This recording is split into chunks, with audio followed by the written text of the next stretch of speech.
गुणसूत्र पर एक धागे जैसी नुमा आकृति होती है जिसे क्या बोलते हैं? एकदम गलत। अब मैं बताता हूँ। क्रोमैटिन नेटवर्क कोशिका के न्यूक्लियस में पाया जाता है। क्या होता है? मैं ऊपर नहीं जा रहा हूँ, हम गुणसूत्र को वहां से खींच रहा हूँ। गुणसूत्र को वहां से न्यूक्लियस माने कोशिका का जो केंद्रक है उसमें क्रोमैटिन नेटवर्क होता है। ठीक है। जब कोशिका का विभाजन होता है तो एनाफेज की अवस्था में उसके न्यूक्लियस में डिहाइड्रेशन होता है, माने जल की कमी होती है। और जैसे ही जल की कमी होती है, कहने का मतलब मेरा सर पेपर ये है, मैं दिखा रहा हूं कि इसमें भी हम कुछ जानते हैं। पेपर मेरा ये है, ये मेरा सेल्फ प्रॉपर्टीज है, मैथ और रीजनिंग। मैं तो उस चिड़िया से खेलना चाहता हूँ जो लगता है कि वहाँ चौंक और झोंक होता है, सर बनाइए ये प्रॉब्लम, इतना रुपया लेंगे, तो वहाँ ये होता है ये। तो अब है क्या, मैंने बताया क्या कि कोशिका के केंद्र जिसको न्यूक्लियस बोलते हैं, एक झिल्ली से ढका रहता है जिसे न्यूरिलीमा कहते हैं। तो कोशिका के केंद्र में जल की कमी होती है, डिहाइड्रेशन की कमी होती है, या एनाफेज की अवस्था में। तो जैसे डिहाइड्रेशन होता है तो ये जो जाल है ना, जाल में धागा बुना जाता है, सब टूटने लगता है। उसी प्रत्येक धागा को गुणसूत्र कहते हैं। यह सर्वप्रथम 1888 ईस्वी में बाल्डेयर नामक वैज्ञानिक ने। धन्यवाद। चलिए अब गुणसूत्र निकाल देते हैं। अब आइए देखिए कहां तक जाना है। पहला स्टेप में मैट्रिक तक जाना है, दूसरा स्टेप में इंटर, तीसरा स्टेप आपको पढ़ना ही, कम से कम 2 स्टेप का आधा % जानिए। तो यही है, तो यही इसके दोनों सिरे को जो कहते हैं इसी को टोलोमीटर कहते हैं। गुणसूत्र पर एक विशिष्ट स्थान होता है जिसको सेंट्रोमीटर कहते हैं, समझे ना। गुणसूत्र यही सेंट्रोमीटर के जगह से 2 भाग में बढ़ जाता है, प्रत्येक भाग को सेंट्रियोल कहते हैं। ठीक है। गुणसूत्र के अंदर भी एक जैसे धागा क्रोमोमीटर होता है और एक दाने दाने जैसी उभारे होते, इसी को क्रोमोनीमा बोलते हैं। ये क्या पर चला गया? गुणसूत्र। ठीक है, गुणसूत्र है। मानव में गुणसूत्रों की संख्या 46 होती है, मतलब 22 जोड़ा गुणसूत्र को क्या बोलते हैं? 22 जोड़ा गुणसूत्र को क्या बोलते हैं? 22 जोड़ा गुणसूत्र को ऑटोजोम बोलते हैं और 23वां जोड़ा गुणसूत्र को सेक्स क्रोमोसोम बोलते हैं। ओके, कोई दिक्कत नहीं है। चलिए इसके बाद देखते हैं कि आगे क्या है। 22 जोड़ा गुणसूत्र है, 22 जोड़ा गुणसूत्र को ऑटोजोम बोलते हैं और 23वां जोड़ा गुणसूत्र को सेक्स क्रोमोसोम कहते हैं या ऑटोजोम, जो पुरुषों में XY के रूप में होता है, जो पुरुषों में XY के रूप में होता है और मादा में XX के रूप में होता है। बात डन। फर्टिलाइजेशन के समय जब पिता का 22+X और माता का 22+X आता है, इस कंडीशन में लड़की होती है। अतः एक लड़की विरासत के रूप में अपने पिता से 22+X chromosome. This question asked in competitive examination. एक लड़की अपने पिता से विरासत के रूप में कितने क्रोमोसोम प्राप्त करते हैं? 22+X, और माता से भी 22+X। ठीक है। और जब फर्टिलाइजेशन के समय पिता का 22+Y और माता का 22+X होता है, इसे लड़का होता है। अतः एक लड़का अपने विरासत के रूप में पिता से कितने क्रोमोसोम प्राप्त करते हैं? ठीक है। अब इस क्रोमोसोम में बीमारी भी होता है, ये जानते हो। अब यहाँ से आगे बढ़ो, अब इससे आगे सिंड्रोम। ठीक है। सेक्स क्रोमोसोम में होता क्या है कि किसी कंडीशन से, चाहे पिता से हो या माता से हो, या एगो 0 हो जाए, चाहे ये 0 हो जाए या ये 0 हो जाए। चाहे एक लड़की पिता से सिर्फ 22 प्राप्त करे, माता से 22+X, या पिता से 22+X या माता से 22+0, इसमें गुणसूत्रों की संख्या 45 हो जाती है। इसे टर्नल सिंड्रोम। क्वेश्चन ये पूछा गया कि टर्नल सिंड्रोम में गुणसूत्रों की संख्या कितनी होती है? 45, है ना? समझ गया? टर्नल सिंड्रोम में कौन प्रभावित होते हैं? लड़की। समझ गए? तो ये हो गया, यह हुआ, ये टर्नल सिंड्रोम है। अब होता है क्लाइनफेल्टर सिंड्रोम। टर्नल सिंड्रोम, आप क्लाइनफेल्टर के बारे में बताओ।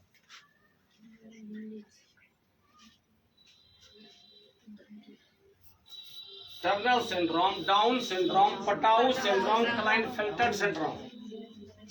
क्लाइनफेल्टर सिंड्रोम में क्या होता है सो समझिए। पिता से जो है ना, ये 22 + x जो है ना, चाहे एक और x एक्स्ट्रा हो जाए, समझ न गए? और माता से 22 + x, चाहे यही चीज उधर हो जाए, चाहे इधर ये जाए, इसमें गुणसूत्रों की संख्या 47 है। ये दोनों सेक्स क्रोमोसोम के प्रभावित होने वाली बीमारी है। और डाउन सिंड्रोम और पटाऊ सिंड्रोम में क्या होता है? वो ओलोजोम की गड़बड़ी के कारण होता है। 21वां नंबर गुणसूत्र 1 के जगह 2 हो जाए तो आपको डाउन सिंड्रोम हो जाएगा। और डाउन सिंड्रोम में गुणसूत्रों की संख्या भी 47 है। यहां तक आपको पहले जानना नेसेसरी है कि मानव में गुणसूत्रों की संख्या कितनी होती है। क्या स्पर्म में गुणसूत्रों की संख्या कितनी होती है? ओवम में गुणसूत्रों की संख्या कितनी होती है? अंडाणु और शुक्राणु में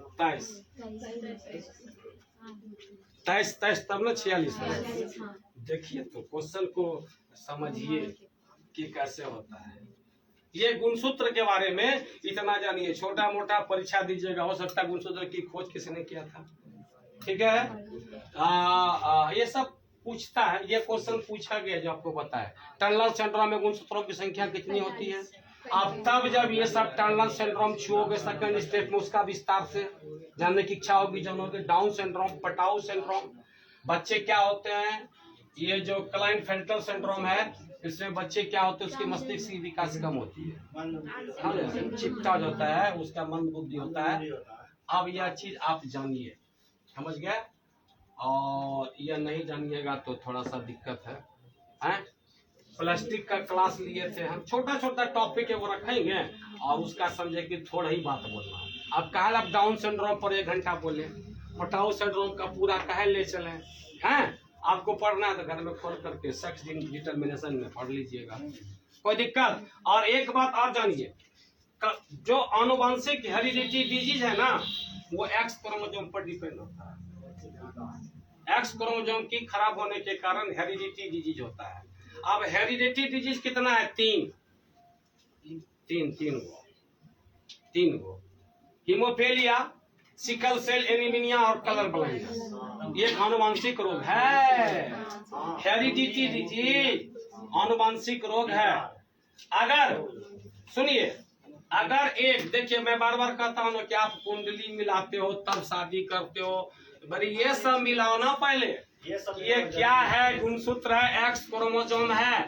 अब देखो, एक कलर ब्लाइंडनेस पुरुष की शादी, एक कलर ब्लाइंडनेस पुरुष की शादी एक कलर ब्लाइंडनेस महिला से कर दिया जाए, इससे उत्पन्न होने वाली लड़की 100% कलर ब्लाइंडनेस, लड़का होगा तो 50%। ये केस देख लीजिए, ये तीनों डिजीज ये एक्स क्रोमोसोम की गड़बड़ी के कारण होता है। अच्छा एक बात बताओ, डिजीज को भी तो याद करने पड़ेंगे, परीक्षा कल दोगे, हो सकता है फलना डिजीज वायरस से होता है, बैक्टीरिया से होता है, ये सब याद कर लियो, याद कियो? कैसे याद किए बताओ, हम भी तुम लोग के अनुसार याद कर लेंगे। कैसे याद किए हो? बोलो। सुनिए क्या बोले, कैसे याद किए हो? कैसे? आप सुनो मेरे से। ए, मैं जो कह रहा हूं समझो। ए, 2 भाई 1 बहन थी। ए डेंगू पांडु ओपी। मैं कह रहा हूं 2 भाई है 1 बहन है। ए डेंगू पांडु पोपी कह रहे हैं, उसको क्या सोच समझो। ट्रे हिसाब से चेक करो, ट्रे हिसाब से चेक करो, क्योंकि इसमें खतरनाक वायरस होते हैं, क्योंकि इसमें खतरनाक वायरस होते हैं। ए डेंगू पांडु पोपी, डेंगू पांडु भाई है, पोपी बहन है। ए डेंगू पांडु पोपी ट्रे हिसाब से चेक करो, क्योंकि इसमें खतरनाक वायरस होते हैं। ए मना एड्स, डेंगू ज्वर, पांडु ज्वर, प मना पोलियो, पी मना पीलिया, ट्रे मना ट्रेकोमा, ई मना इन्फ्लुएंजा, ए मना हेपेटाइटिस, स मना सर, ब मना बर्ड फ्लू, देख लीजिए, च मना चेचक, क मना कंसुआ, है ना, करो होता है ना, क मना कैंसर, और मना रेबीज, ये सारे सब ऐसे। और कितना अच्छा बात बोले, ए डेंगू पांडु पोपी, और तेरा नाम है दो भाई एक बहन हो, तू भी दो भाई एक बहन है, डेंगू पांडु भाई है और पोपी क्या है, बहन है। ए डेंगू पांडु पोपी ट्रे, ट्रे मैंने जो खाते पीते हो, ट्रे हिसाब से चेक करो, इसमें खतरनाक वायरस होता है, ठीक है। अच्छा एक चीज और बताओ, ये सब रटते हो, जैसे बोलते मीनाक्षी मंदिर बंदरुई में है, ये सब रटी होगी, हम रटे नहीं हैं, हम भी पढ़ते हैं भाई, हम पहले बोल दिया कि हम टीचर नहीं है, हम भी आपके जैसा स्टूडेंट है, सीनियर है, आप जूनियर है, ये याद रहेगा क्या भाई जी। इसमें से कह देगा पोलियो किससे होता है, वायरस से मारेंगे, पीलिया लगभग, trachoma virus, influenza virus, hepatitis, sauce virus, bird flu virus हो गया, चेचक, कंसुआ, कैंसर, रेबीज, एड्स, क्या सिस्टर ठीक लगा? बोलिए ना, आप ही से पूछे, बड़ा आप ही से बोल रहे हैं, ठीक लगा? ये नहीं लगा तो आगे बात नहीं बोलेंगे, इसे ऐसे ही मिटा देंगे। ए डेंगू पांडु पोपी ट्रे हिसाब से चेक करें, क्योंकि इसमें खतरनाक वायरस होते हैं, समझे? क्योंकि इसमें ये सब रेवाइटल है, रेवाइटल खाओ, जल्दी एनर्जी आ जाए, याद रहेगा। छोटा टॉपिक लिए थे गुणसूत्र, बहुत कुछ बोले उसमें, अब बहुत सारी बातें उतना बोल देंगे तो रिएक्शन क्या याद रहेगा।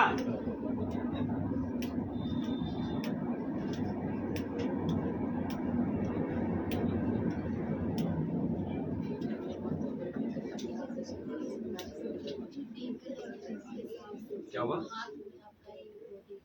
और इसी बह गया था।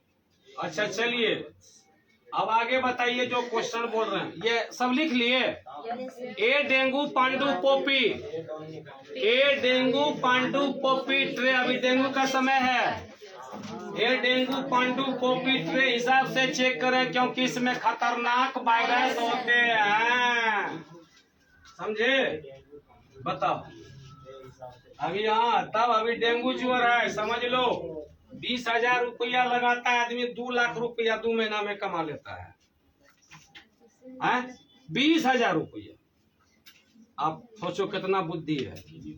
और 2 लाख रुपया लगाता है, 4 लाख रुपया कमा लेता है 2 महीना में, तो ये कैसे? 10,000 रुपया में एगो बकरी लाया, 20,000 रुपया में 2 गो बकरी। अब बताओ 100 ग्राम उसको एगो इतनी सा देगा बोतल से, 100 रुपया लेता है। अब 2,000 रुपया रोज कमा रहा है ना। अब तीसरा 2 लाख मतलब डाब हुआ, डाब, एक डाब में 10 रुपया बचा, नहीं ज्यादा मैंने कम मात्रा का बताते, कीवी का तो वो कॉस्टली कम पैसे का होता है। आइए देखिए, आइए जय, सुनिए देखिए, जय सिंह आपके इतिहास में है, जय सिंह आपके इतिहास में, ठीक है। जय सिंह की पत्नी अपने पति के बारे में कितना अच्छा अच्छा बात बोलता है, सो सुनिए। जय सिंह की पत्नी अपने पति के बारे में इतिहास में क्या बोलता है, सो सुनिए, सुनिए। जजना बनलकै जय सिंह, जजना बनलकै जयगढ़, नाहरगढ़ और जंतर मंतर। जजना बस जयगढ़ जंतर मंतर और नाहरगढ़। हाँ, जजना बनलकै जय सिंह, समझे, जयपुर राजस्थान में। अब भरतपुर के किला बनलकै सूरजमल स्थान में। सूरजमल राजस्थान में, राजस्थान। पूछता हूँ कि भरतपुर का किला किसने बनवाया? सूरजमल। कहाँ? राजस्थान। जजना बनलकै जय सिंह, नहीं तो जना बनलकै जय सिंह जयपुर राजस्थान में, और भरतपुर के किला बनलकै सूरजमल स्थान में। एक सेंटेंस ये बोलिए अपन पति के बारे में। अपन देश का लौटी आबो, अपन देश का लौटी आबो हवा महल स्थान में। हवा महल कहाँ से? राजस्थान। अपन देश का लौटी आबो हवा महल स्थान में है। हर मंदिर में जलवा चढ़ेबे पटना के बिहार में। सेटिंग देखिए ना। जना बनलकै जय सिंह जयपुर राजस्थान में, भरतपुर के किला बनलकै सूरजमल स्थान में। अपन देश का लौटी आबो हवा महल स्थान में, हर मंदिर में जलवा चढ़ेबे पटना के बिहार में, है ना? बोलिए, सुने। एक एक सेंटेंस की देखिए कैसे सब लपेटे हैं आगे से। तो कैसा याद करते मीनाक्षी मंदिर मदुरई, ये आपका क्या विचार है? सेटिंग क्या कर सकते? पहले हाँ क्यों नहीं कर सकते? करिए, दिखाओ पहले, रखो यहाँ पर। एक बार ऊपर देखेंगे, एक बार नीचे देखेंगे, एक बार बाएं देखेंगे, एक बार दाएं देखेंगे, सेट कर देंगे। सुनिए भाई साहब, मीनाक्षी तेरे लिए मदुरई चले जाएंगे, पावापुरी से जलवा ला के सूर्य कोणार्क में चढ़ाएंगे, फिर भी ना मानी तो जगन्नाथपुरी जाएंगे, और सारे स्वर भुवनेश्वर में लिंग राजा बन के रह जाएंगे। देखिए, सारे स्वर भुवनेश्वर में, रत्नेश्वर, भरतेश्वर, कालेश्वर मंदिर, लिंगराज मंदिर, लिंग राजा बन के रह जाएंगे। देखिए, विचारिए थोड़ा सा, जितने बात आप याद करते हो हमने उसको किस बोल में समेटे। ये सब में यूनिक एक्स्ट्रा ऑर्डिनरी नहीं होता, ऊपर माँ सरस्वती का देन होता है। तो इसीलिए अब तुम भी ये पढ़ोगे कि मीनाक्षी मंदिर मदुरई में है। हमने क्या बोला? मीनाक्षी तेरे लिए मदुरई चले जाएंगे, पावापुरी से जलवा ला के सूर्य कोणार्क में चढ़ाएंगे। नहीं बोले बात? मीनाक्षी तेरे लिए मदुरई चले जाएंगे, और पावापुरी से जलवा ला के, पावापुरी जल मंदिर, पावापुरी से जलवा ला के सूर्य कोणार्क में चढ़ाएंगे। अब फिर भी सूर्य देख लीजिए, अब फिर भी ना मानी तो कहाँ जाएंगे? जगन्नाथपुरी जाएंगे, जगन्नाथ मंदिर। और सारे स्वर भुवनेश्वर में लिंग राजा बन के रह जाएंगे, लिंगराज मंदिर। तो कुछ जानो, अतई तो जानिए लो, एगो रहेगा, एगो रहेगा, एगो उसमें से भी हो सकता है रहेगा, तीनों को बोले रहेगा, समझ लेगा। ऐसे बहुत बहुत अरबी टॉनिक है जो रीडिंग पढ़ाने के बीच में ये सब डालते हैं। रीडिंग में ही मेरा ये साइंस है, कैटलिस्ट है, उत्प्रेरक के रूप में कार्य करते हैं। जैसे मैंने कल बताया कि कौन कौन से कैटलिस्ट किस में कार्य करता है, ये सब बताए ना। प्राकृतिक लॉ क्या है? प्राकृतिक प्लास्टिक। मैंने यह क्वेश्चन बताया है या नहीं बताया? बताया है। कृत्रिम प्लास्टिक दो भाग में, एक थर्मोसेटिंग, थर्मोप्लास्टिक, एक थर्मोसेटिंग, ठीक है। प्राकृतिक रबर क्या है? थर्मोप्लास्टिक। क्या है? थर्मोप्लास्टिक। प्राकृतिक रबर आइसोप्रीन का बहुलक है। आइसोप्रीन क्या है? आइसोप्रीन का सूत्र क्या होता है? C5H8 अनुभाग 68, ये सब बताएं। टेफ्लॉन क्या है? एक किस्मीय प्लास्टिक है, मतलब थर्मोप्लास्टिक है। यह टेट्राफ्लोरोइथिलीन के बहुलीकरण से बनाया जाता है। अरे टेट्राफ्लोरोइथिलीन के बहुलीकरण से बनता है। अतः टेट्राफ्लोरोइथिलीन क्या है? एक अलग है। किसका? टेफ्लॉन। टेफ्लॉन बहुलक है किसका? पॉलीथीन किसका बहुलक है? इथीन का। इथीन या इथिलीन का? इथिलीन किसका एक लक है? यदि हम आपका बहुलक है तो आप हमारा क्या है? एक लक। ओके, देखिए फटाफट कैसे याद आने लगा ना। इसी तरह से क्लास करिएगा। मैंने एक बात बोला था, ट्रिंडल प्रभाव। टिंडल प्रभाव, प्रकाश की प्रकीर्णन। टिंडल प्रभाव कौन विलयन दिखाता है? कोलाइड विलयन। कोलाइड विलयन, विलयन जो होता है कोलाइड, वास्तविक विलयन, निलंबन, कोलाइड, तो यह कोलाइड विलयन दिखाता है। अच्छा ये बता आप लोग ऑप्टिकल फाइबर के बारे में नाम सुना? ऑप्टिकल फाइबर की खोज किसने किया है? टीएच मेमन ने, या टीएच मेहमान भी लिखल है ना। ऑप्टिकल फाइबर का यूज कहाँ होता है? इंडोस्कोपी में, ठीक है, ठीक है। ऑप्टिकल फाइबर किस सिद्धांत पर कार्य करता है? प्रकाश के पूर्ण आंतरिक परावर्तन, प्रकाश का परावर्तन नहीं, परावर्तन में भी पूर्ण आंतरिक परावर्तन। ये ऑप्टिकल फाइबर के बारे में जानो। ऐसी ऐसी छोटी छोटी चीजें हजार है साइंस में, जो कि डालेंगे और बताएंगे, डालेंगे और बताते हुए चले जाएंगे। तो जानना तो कोई गुनाह तो नहीं है, जानना गुनाह है। ऑप्टिकल फाइबर की खोज किसने किया था? टीएच। ये तीनों बातें जानो, ये तीन बातें बताते हैं। टीएच मेमन या टीएच मेमन, ठीक है। ऑप्टिकल फाइबर किस सिद्धांत पर कार्य करता है? ऑप्टिकल फाइबर का यूज इंडोस्कोपी, इंडोस्कोपी, ठीक है। कहीं कोई दिक्कत? हृदय के ढकने वाले झिल्ली को क्या करें? पेस मेकर किससे संबंधित है ना? Pace maker. जनाबिक साथ क्या है? क्षेत्रीय में हृदय। ईसीजी क्या है? हृदय संबंधी बीमारी का पता लगाने वाला। तब अब बताओ, 10 गो फिजिक्स से, 10 गो मैथ्स से, 10 गो बायोलॉजी से डेली पूछते पूछते रहेगा तो 30 दिन में तो खत्म हो गया।